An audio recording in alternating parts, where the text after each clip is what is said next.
O Evangelho é boa notícia para todo aquele que crê que Jesus Cristo é o Senhor e vai trazer libertação e salvação, e ao mesmo tempo é má notícia para o imperador, que já não é mais considerado como o Salvador e nem como aquele que vai trazer as benesses para a população. Bom, ao É mesmo daí tempo, que, é daí que o profeta é o ministro do incômodo. é o arauto do desconforto. Exato. Bom, E aí, caminhamos. eu, eu acho que é nessa perspectiva que nós vamos entender o profetismo de João. Se é o João o discípulo amado, não sabemos. Se é um outro João, talvez o João presbítero, como diz os escritores antigos, também não sabemos. Mas é um João, o profeta. Sim. E que não se apresenta como profeta. Exato. Nós o reconhecemos como tal. Podemos caminhar? Por favor. Bom, chegamos Adelante, hermano. no versículo 3, em que ele diz: Bem-aventurados aqueles que leem e os que escutam as palavras desta profecia, que observam que nela está escrito, pois o tempo está próximo. Aqui, o livro de Apocalipse traz a primeira, esse versículo 3, que eu acabei de ler, é o primeiro de 7 bem-aventuranças que há no livro. O segundo está no capítulo 14, no versículo 13. Bem-aventurados os mortos que desde agora morrem no Senhor. Capítulo 16, versículo 15. Bem-aventurados, ou bem-aventurado aquele que vigia e guarda as suas vestes. Capítulo 19, versículo 9. Bem-aventurados aqueles que são chamados à ceia das bodas do Cordeiro. Capítulo 20, versículo 6. Bem-aventurado e santo aquele que tem parte na primeira ressurreição.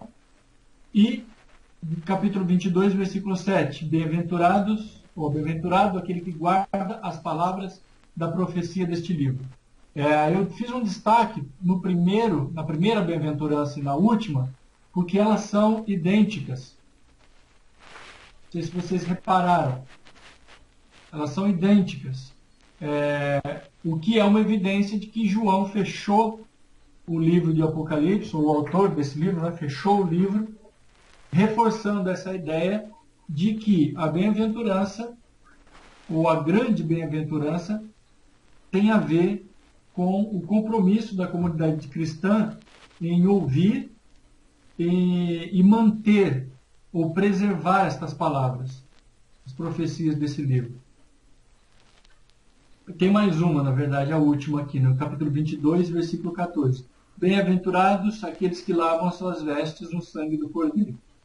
Então, a primeira coisa que a gente tem aqui é a primeira vez que vai aparecer no livro de João, né, analisando as bem-aventuranças como tal, a primeira vez que a gente vê sequências de número 7, que vai ser uma constante no livro de Apocalipse, que na verdade é uma constante na Bíblia como um todo. Mas no livro de Apocalipse ele aparece essas sequências de 7, ou o número 7 propriamente dito, aparece mais de 50 vezes.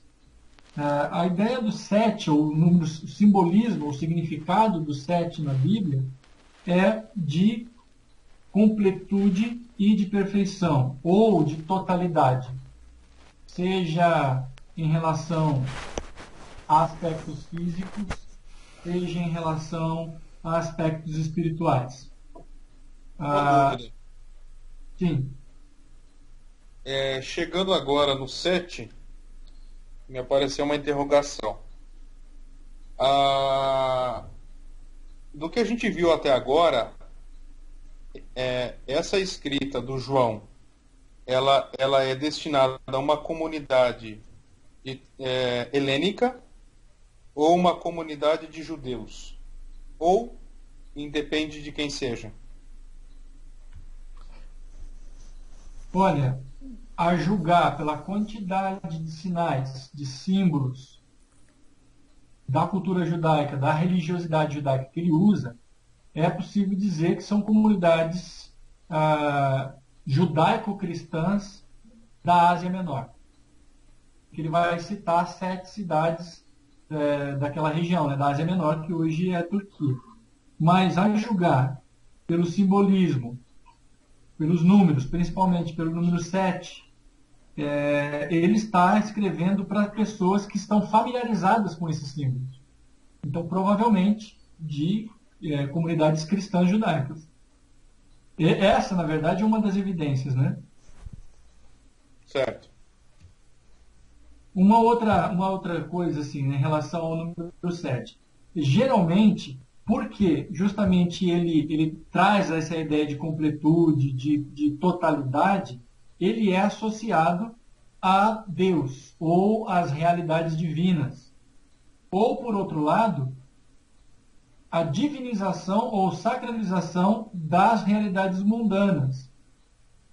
Ou seja, ou ele fala de Deus, de aspectos divinos, ou ele fala de aspectos mundanos que são divinizados ou que lhes é conferido um aspecto divino. Por exemplo, se vocês se lembram, no livro de Reis, o Naamã, ele tem uma doença, ele tem lepra, e ele é orientado a banhar-se 7 vezes no Rio de Jordão.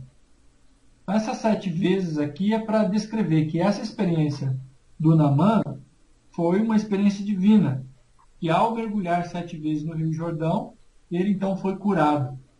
Mas se a gente pega textos até mais antigos, como por exemplo Gênesis, a gente vê ali que o mundo é criado em 7 dias, incluindo o dia do descanso. O dia do descanso do Senhor também faz parte da criação. Não é um dia em que nada é feito. É um dia em que o descanso é tido como parte fundamental do processo de criação. Tanto é que na tradição judaica, o 7º dia é o dia santo. O dia do descanso é o dia santo. Quando a gente anda um pouquinho mais em Levíticos, a gente vê ali descrito no capítulo 25 a ideia do ano do jubileu, que é o próximo ano depois que 7 ciclos de 7 anos são completados, ou seja, 49 anos. No 50º ano é o ano do jubileu. Mas depois do quê? De 49 anos, 7 vezes 7. 7 ciclos de 7 anos.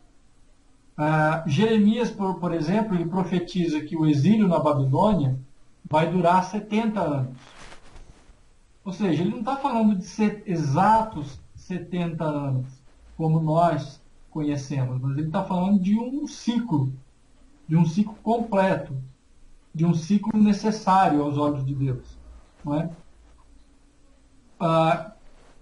Quando a gente olha para o Novo Testamento, principalmente para os livros que foram escritos para comunidades judaico-cristãs, como Mateus, por exemplo, Jesus diz a Pedro que é necessário perdoar 70 vezes 7. Ou seja, Jesus não está dizendo para perdoar 490 vezes. Ele está dizendo que a vida do cristão tem que ser uma vida de perdão contínua, constante. Tem que ser algo que faz parte da vida das pessoas de tal forma que é um contínuo. Um outro exemplo é na carta aos Hebreus, Jesus Cristo, os títulos que são dados a Jesus Cristo totalizam 7. Quando João fala de sinais, e aí o João naquilo que eu estou dizendo é uma espécie de exceção, né? Porque ele não foi escrito para uma comunidade judaico-cristã. Mas existem símbolos, o número 7, o simbolismo do 7 está lá presente. Quando ele vai descrever os milagres de Jesus, são 7. Quando ele vai descrever todas as vezes que Jesus diz, eu sou, por exemplo, eu sou o pão da vida, eu sou a ressurreição e a vida, né? Eu sou a videira verdadeira. Ele repete 7 vezes esse eu sou. No contexto apocalíptico, o livro de Daniel vai falar das 70 semanas. As 70 semanas que são a preparação para o dia do juízo e a restauração de Israel.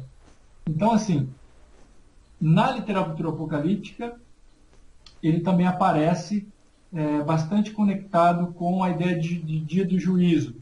Em João, ou no Apocalipse de João, o número 7 sugere aqui que a mensagem é uma mensagem divina.